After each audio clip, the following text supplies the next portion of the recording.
It seems like a lot of people are struggling with motivation for the gym. It's probably the most common question I get. How do you stay motivated? Mike, I'm not motivated to go to the gym. I have no energy, I'm too tired. A lot of issues people face are all energy and motivation based. So I'm gonna share with you a little secret tactic that I use every time I don't have motivation for something. Because I don't buy into the fact that motivation is not a real emotion. You don't need motivation. Lack of motivation can be very real. Sometimes there are very simple tasks that your brain just can't find the energy and the drive to complete, even though they're super simple. Working out is one that falls into that category a lot. The actual process of working out, yeah, it's physically demanding, it's physically sore, but it's not complicated. You know that if you want to go and get a certain body, you go and do the workouts, you go and eat the food and you get it. That's just how it works.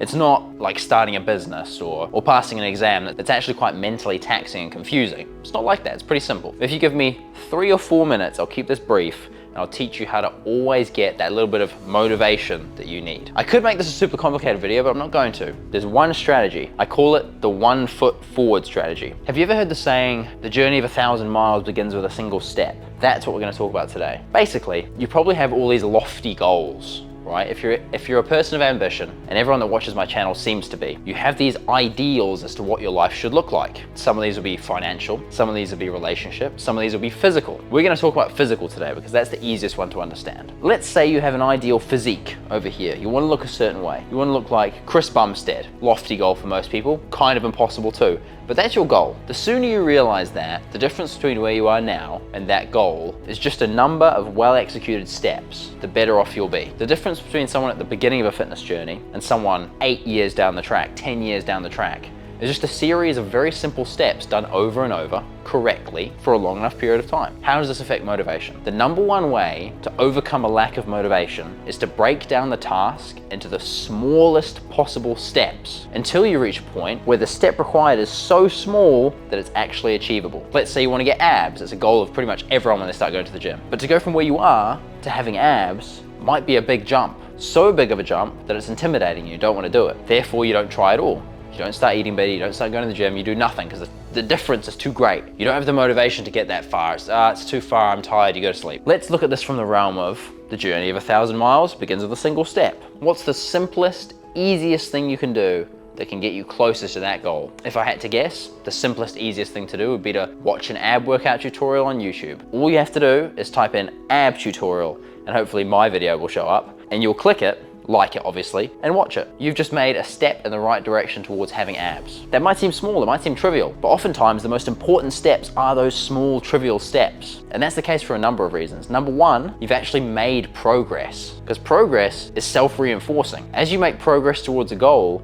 your brain releases dopamine and pushes you towards that goal even further. This leads to the second reason why little steps are important. Once you take that first little step, your brain is so much more motivated to take the second one, and the third one, and the fourth one, because it sees, hang on a minute, I'm actually moving towards my goal here. I have a goal of having abs. I now know one workout that will give me abs. Okay, what's next? Maybe I'll go and do that workout at the gym. It's a slippery slope, but in all the best ways. That one little step, as little as it might be, has taken you closer to your goal. The number one problem people run into with this when they try and apply it is they're not humble enough to realize how small that initial step has to be. But the beauty of it is it doesn't matter. The smaller the step, the better. If the step is absolutely tiny and you can't even look up a video, all you can do is type the word A. A for abs. You're a lot closer to having abs than you were 5 minutes ago. And sometimes all it takes is that little tiny step in the right direction to motivate you. Pretty much every time I employ this, because believe it or not, I'm not infallible. I also lack motivation quite often, to be honest. I don't feel like training anymore. I've trained more or less every day for 8 years. Motivation is long gone. I haven't felt like training in 5 years, but I still go. And this is one of the main strategies I use when I don't feel like going. I might not feel like going to the gym, so I'll say, I'll go and make a pre-workout. Start making a pre-workout. By the time the pre-workout's made, I think, well, I may as well drink the pre-workout. I've made it. I drink the pre-workout. Caffeine hits my system. I think, I'll drive to the gym. Why not? I'm caffeinated, I've got the energy. I get to the gym, I'm gonna work out, aren't I? It's a slippery slope, but in the right direction. So you can apply this to the rest of life as well. It's not just gym exclusive, but a lot of people come up to me and say, hey Mike, I have no motivation to work out. Just take the first step. Motivation comes later. Motivation comes once you take that first step. Once you take the first step, your brain reinforces you with dopamine and gives you motivation. You can't think your way into success and motivation. It's not possible. You have to act your way into it. Act as if you're a motivated person. What's the first thing you do? Is that too hard? Okay, make it simpler. That too hard? Make it even simpler. The life you want is just a series of correct steps away. There might be thousands of steps, but you've still got to start at number one. The beauty of this is you can extend it out to anything. Any lofty goal. Excuse me, there's a bird desperately trying to get in here. He's motivated. He's motivated to get inside.